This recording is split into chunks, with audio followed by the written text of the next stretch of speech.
Dobar dan, dragi gledatelji za Biom. U prethodnim epizodama mogli ste pogledati nešto, dvije interesantne lekcije o LinkedInu. Danas ćemo nastaviti u istom tonu, ali ćemo malo malo ćemo proširiti u stvari znanje. Prije svega, ovo je, mislim da će biti epizoda 24 i serijala Nauči danas za bolje sutra.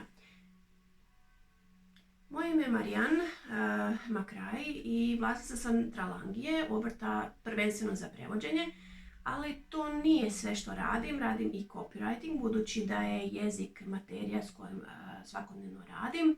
Copywriting, to je stvaranje sadržaja, mi je svakodnevica. Isto tako i to radim i na LinkedInu. LinkedIn mi je postao jedna od najvažnijih zanimacija trenutno, jer smatram da je ta mreža jako važna za zaključivanje kontakata, za održavanje kontakata. Na engleskom bismo to rekli forge contacts. Znači, to je jedna mreža koja je daleko važnija od svih ostalih društvenih mreža. Drugačija od Facebooka, drugačija od Twittera, drugačija od Instagrama. To su sve mreže na kojima ja jesam, ali postiram, stavljam drugi sadržaj i pokušavam targetirati druge ciljne skupine. Od Bojane Perović ste mogli čuti već nekoliko vrlo zanimljivih materijala. Zanimljiv je bio njen doprinos na LinkedInu. Ja bih u ovom kratkom videu željela pozvati vas da poslušate nekoliko savjeta, ne samo kako optimizirati svoj LinkedIn profil o kojem je bilo već riječi, nego i da aktivno sudjelujete na toj mreži kako biste bili vidljivi. Ja sam tu skicirala svoj korak. 3 tjedna sam vrlo aktivno na LinkedInu. Ljudi mi kažu kako to stižem. Uz prijevode koje dobivam, ažuriram i svakodnevno sam na tom LinkedInu pod svojim imenom i postam, što je primat, znači ono što je jako važno ovdje. Prvo ću istaknuti jednu cijelu listu nekoliko važnih pojmova kojih se morate držati. Znači, to su aktivnosti ili to su postulati kojih se morate držati, a to je pod brojem 1 konzistentnost. Što znači konzistentnost? Znači biti ustrajan, ako s nečime započinjete, morate tako nastaviti i do kraja. Početak je jako težak, naravno. Prije početku prethodi planiranje, smišljavanje sadržaja, pogotovo ako niste u tom copywriting biznisu, morate se lijepo sjesti i planirati taj sadržaj. I biti konzistentni. To znači ako što sam ja napravila od tih 3 tjedna u LinkedInu, postati 2 do 3 posta dnevno, morate se toga držati. Jer se ljudi naviknu na to. Sad, koja je u toj konzistentnosti? Je li to neka pretjerana konzistentnost ili ne? Bojana je rekla da je jako važno postati relevantan sadržaj i da taj sadržaj onda LinkedIn shvaća ili će to prihvatiti i vaš profil će biti vidljiviji drugima, bit ćete kvalitetniji za druge. Znači, ta konzistentnost, to svakako morate njegovati uporno. Znači, relevantnost koja isto također bila istaknuta, relevantnost u vidu tih sadržaja koje stavljate mora biti, ako ste iz recimo e-commerce branše, postajte, objavljate sadržaj na tu temu. Osim objavljivanja sadržaja na tu temu, iz vašeg iskustva jako je važno da se vi unesete u to, a ne da objavljate sadržaj koje statistički, znači su možda nekakvi grafovi, i to je isto u redu, ali svakako morate staviti svoje subjektivno mišljenje, to je jako važno. Znači, i na taj način ostvarite nekakvu emociju, pokrećete razgovor s drugima. Znači, morate postati relevantan sadržaj iz svoje branše i svog iskustva. Interakcije.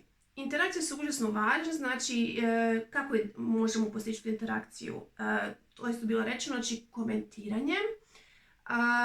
komentiranjem komentara koji su nama upućeni na naš post, to je broj 1, komentiranjem tuđih komentara, slaganje, neslaganje, tu je najbolje kada se s nekima ne slažete, kada ne uviđate iste stvari kao što je osoba rekla ja se slažem s tim, vi se baš ne slažete, to je bilo baš idealna situacija da onda razložite svoje viđenje i da onda se polagano stvara jedna živa interakcija, živi razgovor gdje se uključuju možda i drugi ljudi, možda vama nepoznati i onda na taj način možete s njima ući u interakciju i moći ćete ih kasnije pozvati ili ćete vi htjeti biti u njihovoj mreži. Ali to moraju biti osobe iz vaših ciljnih skupina, mada ja u svojoj skupini ili među svojim konekcijama imam razne profile ljudi, a to proizlazi iz razloga što sam ja prevoditelj, a prevoditelji stvarno imaju posao sa jako raznovrsnim klijentima iz raznovrsnih branši. Znači, konzistentnost, relevantnost, interakcije, hashtagove. Sad za te hashtagove, to je isto bilo rečeno, ja jesam protiv hashtagova i pokušavam objavljivati, u ta 3 tjedna sam pokušavala objavljivati između ostalog i sadržaje koji nisu puni hashtagovima, a najčešće se moraju staviti 3 hashtaga. Pa ako ja želim, recimo, kao svoj proizvod nuditi optimizaciju LinkedIn profila, onda moram stavljati te hashtagove poput LinkedIn profile, LinkedIn strategy, LinkedIn learning i mnogo toga se još može nadodati. U statistici sam vidjela da ima trenutačno 22 hashtaga, to što je jako veliki broj i to proizlazi opet iz onog što sam rekla da jednostavno sam dosta, ljudi kažu svestrana i između ostalog zato nosim i ovu majicu koju sam baš specijalno isto za vas obukla jer imam još jednu web stranicu koja se bavi fotografijom, no ja o fotografiji baš ne govorim na LinkedInu jer mi je prvenstveno fokus prevođenje, copywriting i webinari, održavanje webinara, to mi je užasno važno. Znači, rekli smo konzistentnost, relevantnost, interakcije, hashtagovi. Ako baš morate, ako vidite recimo da vaš sadržaj sa vašim sadržajem ne rezoniraju ljudi ili ne komentiraju, onda koristite ta hashtagove u sljedećim postovima. Uvijek se možete vratiti tome. I naravno ono što je već bilo rečeno, isto Bojana je rekla da tagirate jednu osobu, možete i čak i više, mnogi tako rade, jednu osobu koju vi poznate i možda koju ne poznate, ali vam je među konekcijama da potaknete interakciju. E sad, nešto više o tom projektu koja je već u 3. tjednu na LinkedInu. Zapisala sam neke brojke, nažalost što se tiče statistika, budući da nisam neka digitalna agencija, ne baratam baš podacima s kojima bi oni mogli baratati, tako da sam izvukla jedino primjere, znači ako sam počela 22.7. ove godine sa tim postanjem 2 do 3 posta dnevno i kod tih postova bilo je raznolikih. Nekad sam, u većini sam govorila o LinkedIn profilima, kako ih poboljšati. Onda sam govorila o svom jednom angažmanu u jednom projektu gdje se govorilo o staklenom stropu žena, gdje sam aktivno sudjelovala i imam jedan video. Videi ne prolaze najbolje na LinkedInu, imaju malu gledanost, budući da imam 1500 kontakata tu negdje, video jednostavno baš ne prolazi dobro. Ali sam vidjela da ljudi reagiraju na moje nove videe koje sam stavila o LinkedIn profilima. Na mom kanalu vidjet ćete da sam stavila već drugi po redu mali, kratki videi bi mogli ići. 3-4 minute o LinkedIn profilima. Na engleskom sam stavila, imam je na hrvatskom, ali smatram da bi engleski bio mnogo važniji u ovom slučaju, pa sam tako to napravila na engleskom. Znači, počela sam 22.7. S tom taktikom objavljivanja i angažmana.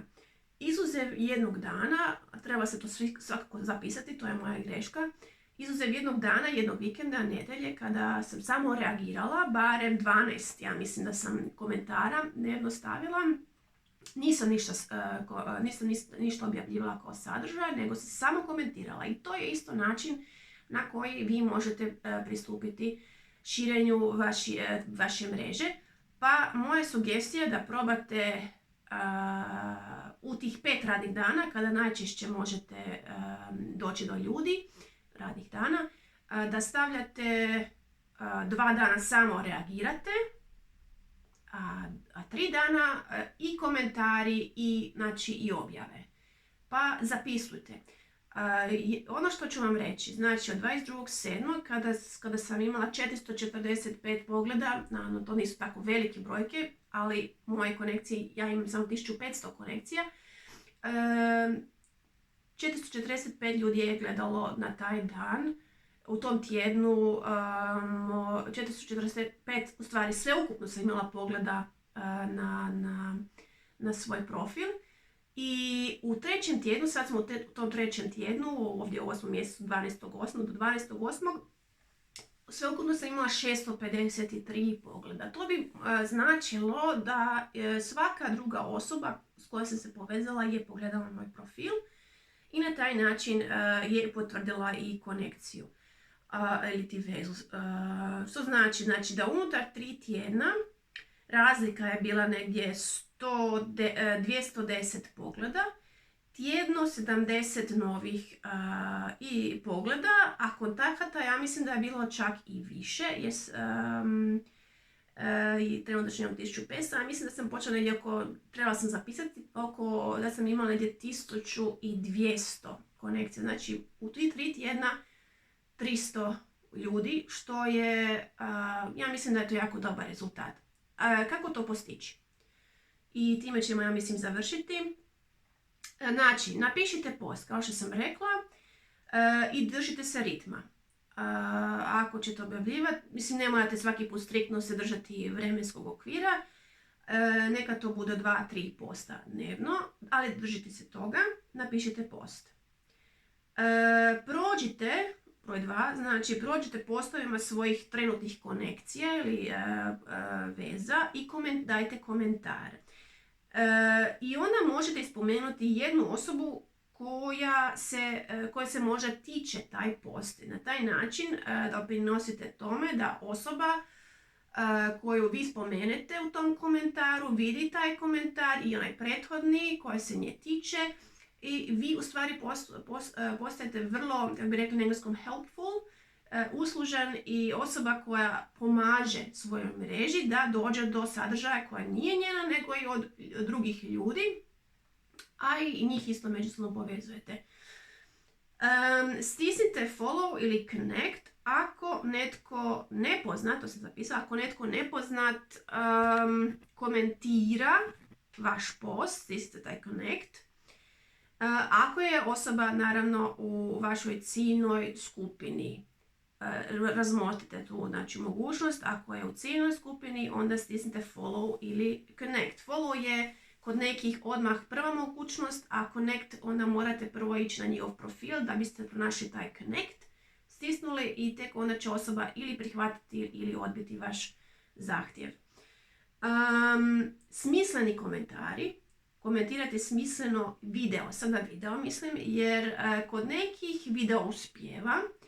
A zašto uspijeva? Uspijeva zbog toga što ta osoba ima jednostavno veću mrežu nego vi, pa i onda shodno tome i više ljudi će i vidjeti, ali i komentiraju. Naravno, ima bezveznih videa, stvarno koje nemaju baš nešto smisleno za reći, ali ljudi ipak padaju na to. Ima i takvih, ali vidjet ćete ko to komentira. Najčešće će komentirati ili ljudi iz Indije ili Pakistana i takvih zemalja, među kojima mogu biti neke kvalitetne, naravno ne kažem da ih treba odbiti, ali ima kvalitetnih spona i konekcija i među njima, ali svakako pogledajte dobro profil i razmislite želite li stupiti u kontakt s tom osobom. 2 puta na dan, što sam ja sam to radila, znači pogledala sam početku koliko sam imala sveukupno pregleda sveukupno do sada, na početku dana i na kraju dana. Uvijek zapišite kako je vaše stanje početno, kako ste počeli, kako ste završili. Ako vidite da jednostavno ne uspijevate 20 ili 30 pregleda dnevno ostvariti, onda svakako preporučujem još unijeti jedan post. Morate svakako gledati kako vam post postiže, kako uspješnost postiže vaš post. Znači uvijek biti na neki način pratiti razvoj situacije.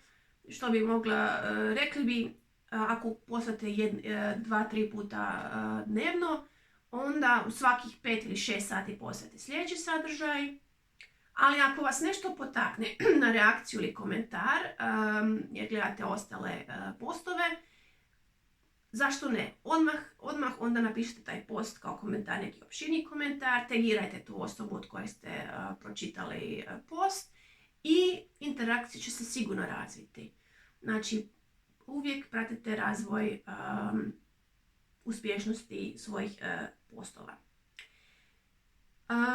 Mislim da sam vam podijelila dosta korisnog sadržaja.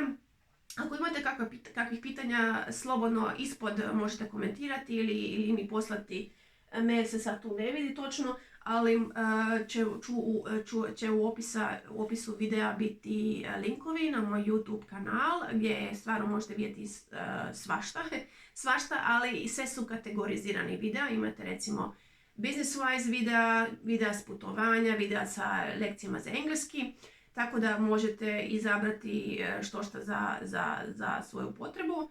I osim YouTube-a također ću vam staviti link na svoju web stranicu. Želim vam ugodan dan i možda se vidimo sljedećom zgodom u serijalu, znači Nauči danas za bolje sutra.